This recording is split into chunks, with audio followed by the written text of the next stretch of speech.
wabarakatuh. Perkenalkan, nama saya Anissa Aulia Jahrani. Saya akan membacakan Sajak Seonggok Jagung karya W.S. Rendra. Sajak Seonggok Jagung karya W.S. Rendra. Seonggok jagung di kamar dan seorang pemuda yang kurang sekolahan. Memandang jagung itu, sang pemuda melihat ladang. Ia melihat petani, ia melihat panen.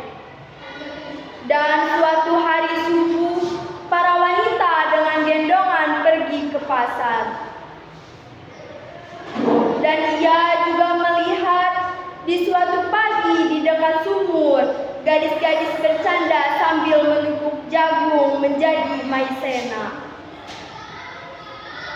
Sedang di dalam dapur, tungku-tungku menyala. Di dalam udara murni tercium kue jagung. Seonggok jagung di kamar dan seorang pemuda. Ia siap menggarap jagung. Ia melihat kemungkinan otak dan tangan siap bekerja. Tetapi ini seonggok jagung di kamar dan seorang pemuda tamat SLA. Tak ada uang, tak bisa menjadi mahasiswa, hanya ada seonggok jagung di kamarnya. Ia memandang jagung itu dan ia melihat dirinya terlunta-lunta. Ia melihat dirinya ditendang dari diskotik. Ia melihat sepasang sepatu Kenes di balik etalase. Ia melihat saingannya naik sepeda motor. Ia melihat nomor-nomor lotre. Ia melihat dirinya sendiri miskin dan gagal. Seonggok jagung di kamar tidak menyangkut pada akal, tidak akan menolongnya.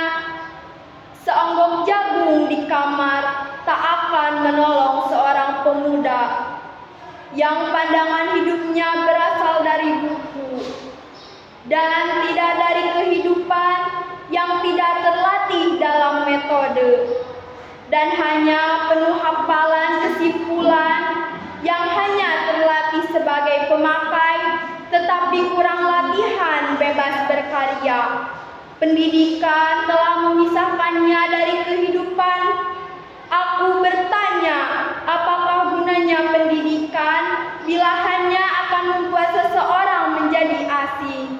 Di tengah kenyataan persoalannya, apakah gunanya pendidikan bila hanya mendorong seseorang menjadi layang-layang di ibu kota?